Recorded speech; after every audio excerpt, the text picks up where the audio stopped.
Dobrodošli na još jedan virtualni čas. Danas je vreme da naučimo nešto o posljednjem padežu u nizu pred nama, a to je lokativ. Lokativ je, kao što smo već pomenuli, 7. padež. On je ujedno i zavisni padež. Podsjetimo se, kada kažemo zavisni padež, to znači da se koristi sa predlozima. Posebna osobina lokativa jeste da se on uvek koristi sa predlozima, što znači da se nikada ne javlja bez njih. Predlozi koji se pojavljuju uz lokativ i koji ga najčešće prate su u, na, o, po. Ujedno ti predlozi se nalazi i u pitanjima koja smo za lokativ učili. Prema tome, kada postavljamo pitanje za lokativ, reći ćemo u kome, u čemu, na primjer stojim, na kome, na čemu stojim, o kome, o čemu govorim, po kome, po čemu hodam i slično.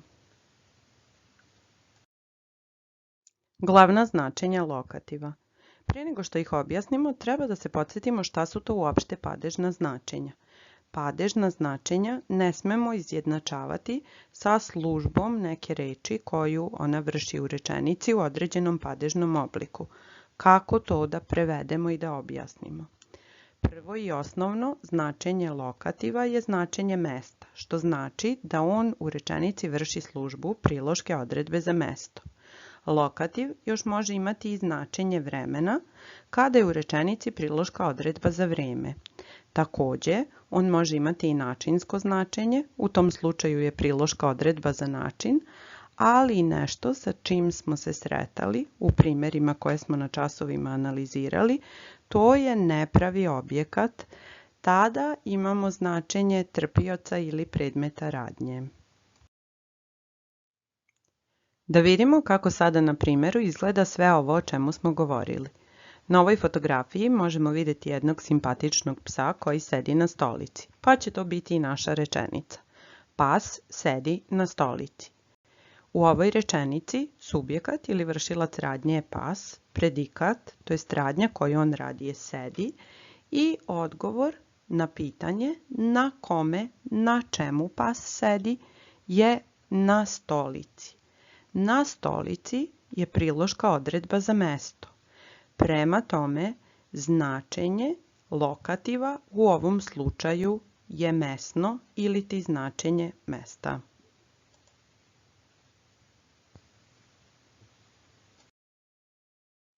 Da vidimo kako sve ovo izgleda na još nekom primjeru za označavanje mesta. U prethodnom primjeru pas sedi na stolici imali smo predlog na, dok u ovom slučaju imamo rečenicu koja glasi kučići su u korpi. Rekli smo da je predlog u još jedan od predloga koji se koristi uz lokativ. Prema tome ovdje potvrđujemo da je podvučeni deo rečenice u korpi, lokativ, jer imamo odgovor na pitanje. Kučići su u kome, u čemu, u korpi. I kao što i na samoj fotografiji možemo vidjeti, korpa je priloška odredba za mesto. Mislim da već na osnovu fotografije možete da zaključite da ćemo govoriti o još jednom primjeru lokativa, samo sa drugačijim predlogom.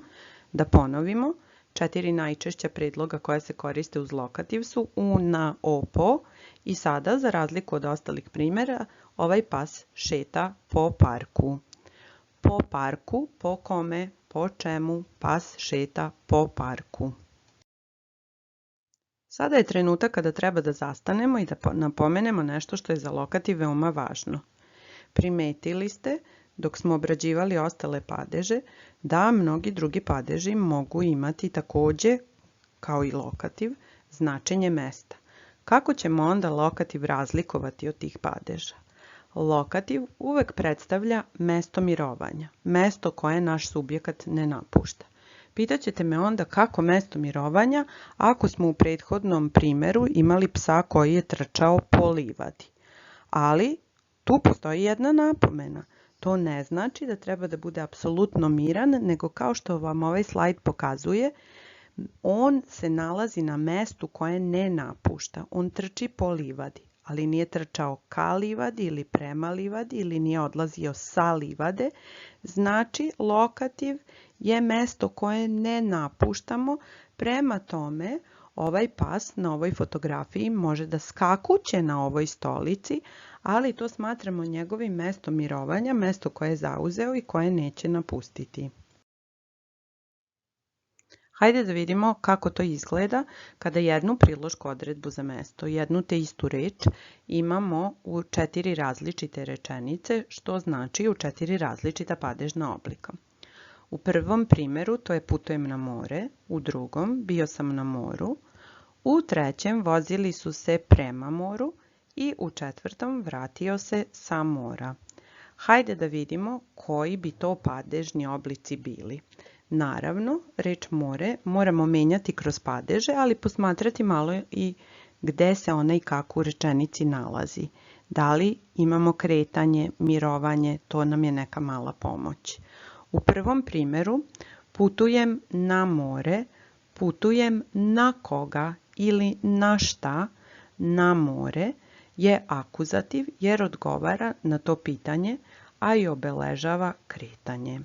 Bio sam na moru, na kome, na čemu, na moru, što bi značilo da sam neki deo raspusta određeno vrijeme proveo na jednom mestu, na moru, to je lokativ, na kome, na čemu, na moru.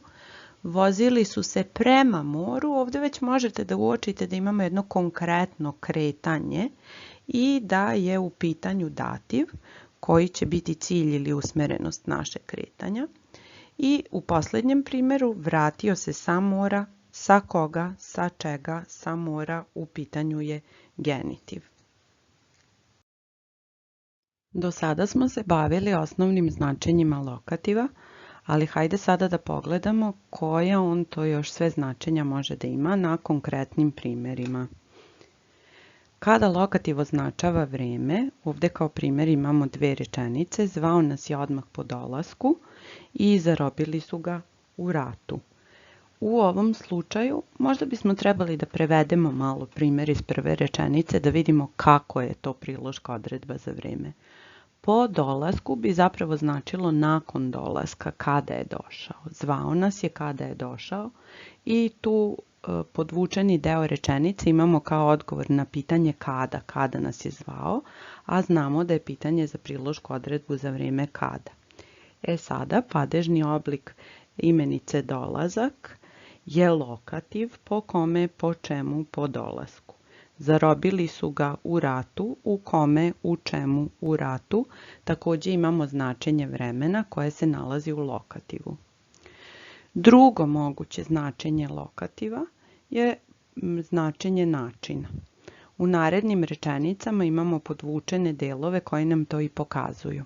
Voda teče u mlazevima. Na koji način teče voda? Kako? U mlazevima. Dan nam je prošao u igri. Kako nam je prošao dan? Dan je prošao u igri. Ovi odgovori na pitanje kako su odgovori na pitanje za prilošku odredbu za način, pa nam je to dokaz da u ovim rečenicama imamo načinsko značenje. One nam zapravo pokazuju, podvučeni delovi rečenica nam zapravo pokazuju kako se radnja vršila. Ako bismo želeli da potvrdimo da je ovo zaista lokativ, bilo bi potrebno da datu imenicu promenimo kroz sve padeže. Hajde da to pokušamo sa ovom rečju igra. Ko šta igra, od koga, od čega, od igre, kome čemu dajem igri, koga šta vidim igru, hej igro, s kim s čim s igrom i o kome o čemu ili u kome u čemu ili na kome na čemu imamo odgovor igri. U ovom slučaju isti oblik imamo u dativu i lokativu, međutim u je predlog koji se ne pojavljuje u dativu. Treći primjer je trpilac radnje ili predmet radnje. Zapravo, ovdje u ovom slučaju su to nepravi objekti po službi svojoj i imamo primjere. Razgovarali su o raznim temama. Razgovarali su o kome, o čemu, o raznim temama i primjer koji kaže uživali smo u predstavi, u kome, u čemu, u predstavi. Sada dolazimo do onog dela gde biste trebali da mi pokažete šta znate, to jest da li ste shvatili ovo o čemu smo danas govorili.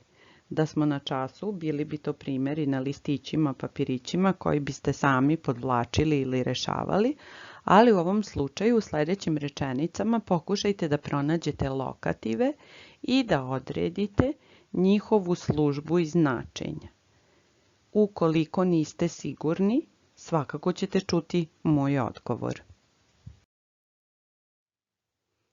Evo rečenice pred nama. Sedeći na stolici, sa kapicom na glavi, razmišljao je o kolačima. Predlažem da na ovom mestu pauzirate video, razmislite o mogućim odgovorima ili čak možda rečenicu i zapišete, pa obeležite rešenja. Da li ste tačno uradili, saznaćete za par sekundi jer ću vam ih ja pokazati. Na stolici. Priloška odredba za mesto. Mesno značenje. Na glavi. Priloška odredba za mesto, mesno značenje. I o kolačima. To nije više priloška odredba za mesto, već je u pitanju nepravi objekat ili predmet radnje. Kao što vidimo, pas sedi na stolici, priloška odredba za mesto je u pitanju, na kome, na čemu, na stolici, kapicu ima na glavi, na kome, na čemu, na glavi i razmišlja o kome, o čemu, o kolačima. Evo još jednog primjera. Potražimo lokative u njemu. Odlučio je da se prošeta po parku u žutoj kabanici. Podsjećam vas, kada tražimo lokativ, tražimo odgovor na pitanje u kome, u čemu, po kome, po čemu, na kome, na čemu, o kome, o čemu. Koji bi to primjeri u ovoj rečenici bili? Po parku, u pitanju je priloška odredba za mesto, što znači da ovaj lokativ ima mesno značenje. U žutoj kabanici, priloška odredba za način, što znači da je ovo načinsko značenje lokativa. Još jedan primjer je pred nama. Raspoloženje mu se moglo videti na licu. U ovom primjeru također imamo lokativ. Na licu. To je priloška odredba za mesto i mesno značenje, na kome, na čemu, na licu, gde se moglo videti raspoloženje na njegovom licu. Toliko od mene za danas u ovom video zapisu, a zadačiće koje treba da uradite pronaći ćete u našoj Google učionici. Pozdrav!